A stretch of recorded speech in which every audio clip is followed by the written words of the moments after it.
Bismillah, salatu selamu ala Resulillah. Mühüm məsələlərdən biri, yəni hansı ki, insanlar arasında ümumiyyətlə çox əhəmiyyət daşıyır. Onlardan da biri odur ki, insanın özü ilə Rəbbi arasında olan səmimiyyət məsələsi.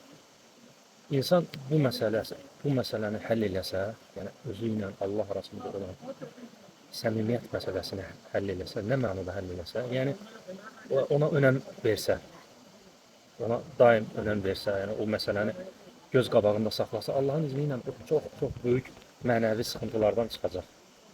Əslində ən böyük çıxış yolu da odur. Bizim çünki dinimiz İslam dini ümumən ixlas üzərində qurulub. Yəni Allah Taala qullarına əmr edib ki, dini xalis Allaha məxsus edərək ona ibadət eləsinlər.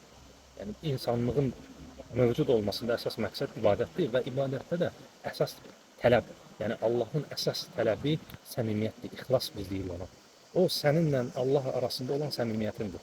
Yəni bir insan səmimi olaraq bir əməli eləyirsə, orada heç bir başqa məqsəd olmur. Allahdan başqa bir məqsəd olmur. Onun razılığını qazanmaqdan başqa məqsəd olmur. Ona görə də bu səmimiyyəti bütün işlərimizdə, bütün problemlərdə, həll olunmayan məsələlərdə, suallarda insan özü ilə Allah arasında olan o səmimiyyəti işə salsa, inan ki, bütün çətin sualların hamısına cavab verir. Hətta elmi çatmadığı məsələlərdə belə Allahın ona verdiyi fərasətdən o düzgün, doğru seçimi eləyər. O səhv, yanlışlıq eləməz. Əgər yanlışlıq eləsə belə, Allah onu doğruya yönəldər. Çünki Allah Taala kərəm sahibidir, səxavətlidir. Heç vaxt ona yönəlmiş qəlbi, ona yönəlmiş insanı səhv yolda buraxmaz. Mütləq düzəldər. Necə ki, Allah Taala öz qullarını, elçilərinə imkan vermirdi ki, onlar günah eləsinlər, böyük günahlara düşsünlər. Yəni, hər hansı bir xəta etdikləri zaman anında belə onlara düzəliş verdi. Nəyə görə? Çünki onlar dünyanın ən səmimi insanları idi.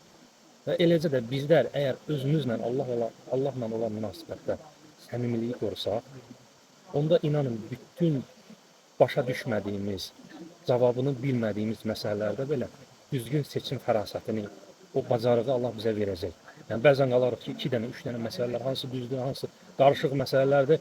İnanın ki, siz Allahla səmimi olsaq, biz Allahla səmimi olsaq, Allah Taala mütləq o səmimiyyət müqabilində bizə düzgün, doğru seçimi verir. Hətta elmimiz, bilgimiz, məlumatımız az belə olsa, yəni o insaf deyilən bir şey bizə verilir. Sadəcə dünyavi mənfəətlər, nəsə gələcək qazancımızı, itkimizi düşünmədən səhv qərarlar verdik. Çünki səmimi olmuruq bu məsələlərdə. Ona görə də yəni Rəbbimizin bizə əmr elədiyi Quran-ı Kərimdə ən mühüm məsələlərdən biri ixlasdır, o da səmimiyyət deməkdir. Sən əməli, niyyəti özünlə Allah arasında səmimi olaraq qərar vermək bacarığıdır. Allah müvəffəq eləsin, hər birimizə səmimi olmağı nəsib eləsin və səmimi qullar, Allahla səmimi olan insanlar heç vaxt bədbəxt olmayacaq. Selamun Aleyküm və Rəhmətullahi və Bərəkətuhu.